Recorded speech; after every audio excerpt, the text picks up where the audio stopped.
What's going on, guys? JT43 here, and in this video I'm going to be showing you how to put spacers, specifically 20mm spacers, on a 2011 to 2016 Scion TC. So I'm getting new wheels, which are these guys right here, and I'd like to put them on the car, but due to some fitment issues and somebody lying about specs online, I had to sadly run spacers. So I'm gonna be showing you how to safely and how to correctly run spacers on your Scion. The reason why I'm doing Scion specific, because I guess you could follow this video if you're doing any other car, because it is the same process, but this is an exact fit to a 2011 to 2016. 2004 to 2010. Has a little bit of different specs, but it's the same concept generally. All right, so before I install or start anything, I kind of wanted to take a look at the spacers that I got and to kind of explain why it's important to use really good spacers. I have two boxes here, which the spacers are in. They come in twos, so I picked these up at KSP Performance. These fit a slew of Toyota vehicles. I didn't know that Toyota used the same bolt pattern and the hub bore for many different Toyota models. But yeah, I picked these spacers up at KSP Performance. This is what they look like. So once again, this is a 20mm spacer. I should not have to trim my lug nuts. I shouldn't have to do anything like that. I should be able to just use bolt-on. But let's get into this kind of spacer. So once again, for the third time, this is a fucking 20mm spacer, and it comes with its own set of lug nuts. So if I take these off real quick, so they come with a kind of like trailer looking nut, but it is coned at the bottom, which is good because it has a nice cone fit in there. So basically it'll sit like that. It'll sit just like that in there, and it's all nice and cozy. Enough talking about it. Like I said, KSP Performance, if you want to pick one of these up for yourself, they did have a 15mm option, and this is the 20mm option, and that's all they had. But if you want to pick one up for yourself, I'll leave a link in the description down below. But enough talking about them. Let's get into installing them. So the things that you're going to need is you're going to need some sort of impact wrench, and you're going to need a torque wrench that can torque to whatever spec your vehicle is. For the Scions, it's going to be 76, so you want a torque wrench that can torque down to 76 pound-feet of torque, and you're going to need a 21mm socket. You're also going to need a jack to make it easier. Just lift up the car, have both sides up at the same time, so you're definitely going to need a jack and jack stands. Also need some thread locker too, but I'll show you what you're going to need to do this. I'm going to be starting off with the two front wheels, and you just want to jack the car up to where the two front wheels are just lifted off the ground slightly. You don't have to go crazy and lift it all the way up. You're just going to be working right over there. So now that that's all jacked up, let's go ahead and get I think I'm going to start with this side. I'm going to go ahead and get this wheel off. All right, so I'm going to be working with the front right first. So I'm going to go ahead and get my impact and my 21mm socket. I'm going to take the lug nuts off.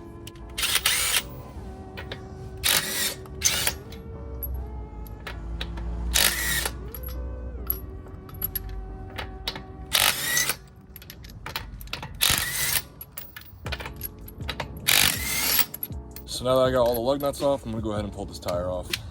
Just like that. I'm gonna put my tire to the side.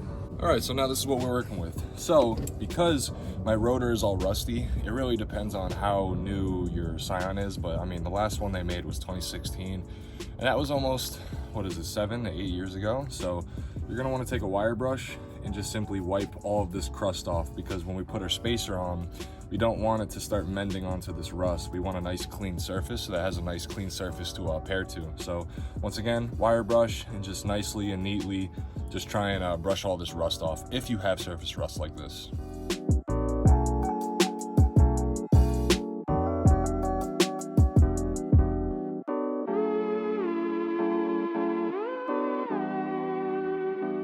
So this is after a good couple of minutes of wire brushing.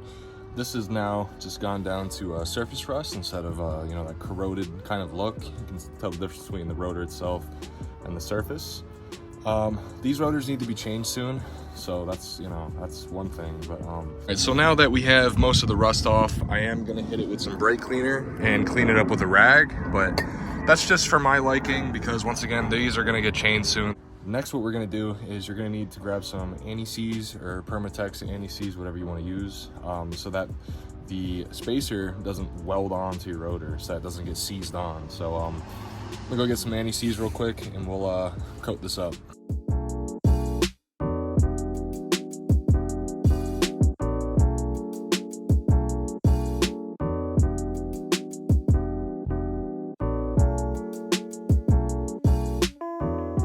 when using anti-seize or like any type of grease, you don't usually have to, but it's just kind of a precaution if you ever want to switch tires, or, you know, if you want to put winter sets on.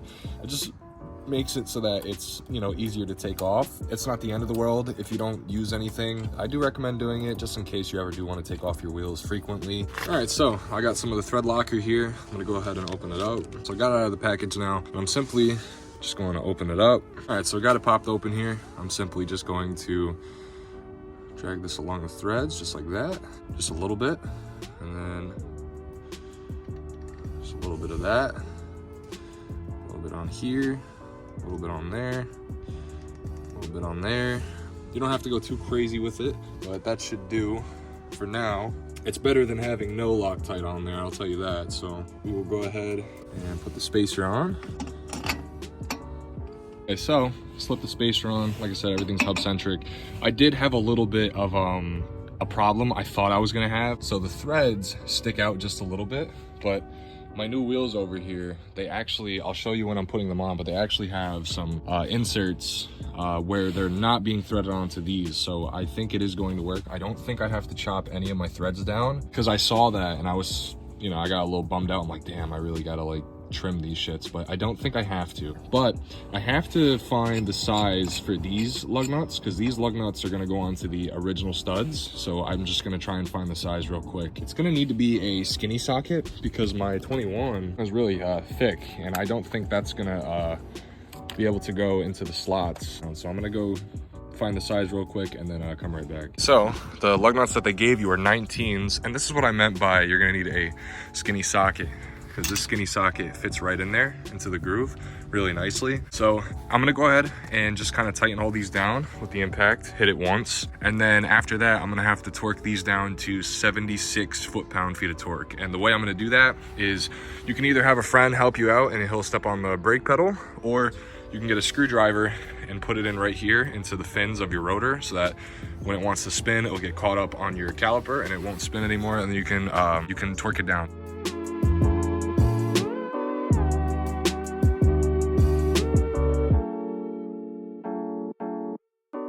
So you saw from the time lapse, put everything on, torqued it down, used the screwdriver trick, which worked really well, and I can still pull this thing out. But yeah, lugs are all torqued. I'm gonna go ahead and grab my wheel and then do the same process. Put it on, put the lugs on, which I'll show you what lug nuts I got. If you're curious to see what wheels I got, I do have a separate video coming out on that, but I was just so tired of waiting. And so I got the wheel here. I'm about to put it on, and I hope everything goes well. Anyway, wheel on.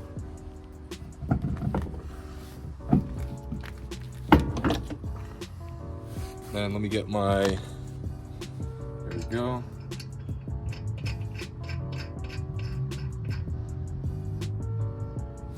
Now my lug nuts are a little bit long, and that was for my original plan to pretty much use extended studs. So that's why my lug nuts are like sticking out a lot, and eventually I'll probably change that. But for now, these are the lug nuts that I'm gonna use. So I'm gonna go ahead and just repeat the process that I did with the spacer. I'm gonna put my lug nuts on, torque them down, and just kind of see how this goes, man. I'm really excited. Like I said, if you're interested in any of my wheel specs or anything like that, I am coming out with a separate video, but hopefully I'm gonna be fender to wheel now.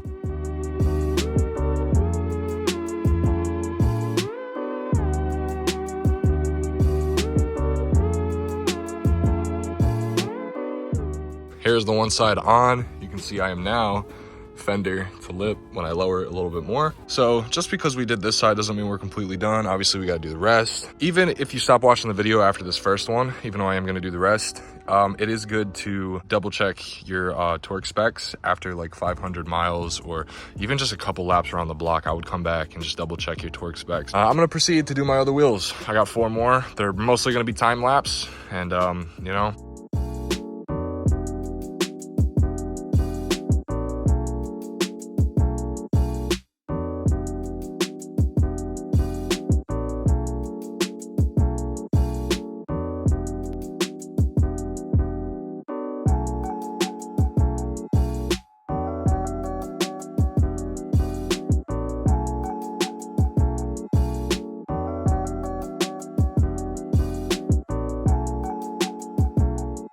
All right, so front left is done. I was in a really bad spot. I parked hella close to the gate. That's because my Lexus now takes that spot. But everything's torqued down. Everything looks okay. You can see my fitment now. Fitment is like almost on point. My bumper's a little fucked up, but my fitment is good.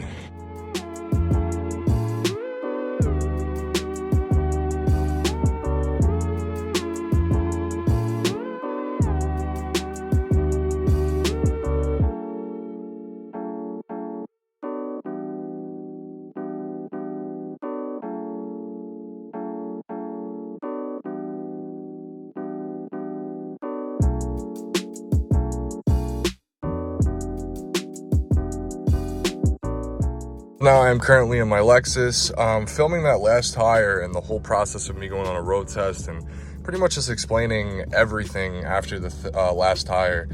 My camera decided to not record anything at all, and it decided to lose memory. So I pretty much finished up the last wheel. I went on a road test to make sure everything was all right, and the car performed amazing. It didn't even feel like the car was on spacers. After going around the block a couple times, I came back to my driveway, torqued everything down. The lug nuts didn't move too much, but there was a little bit of play. I torqued them down, went on an even longer drive, and when I came back to my driveway, torqued down the wheels again. The lug nuts didn't move at all. So I would say this is a success. If you did enjoy the video, or if this helps you out in any way, please like, comment, subscribe, and I'll see you later.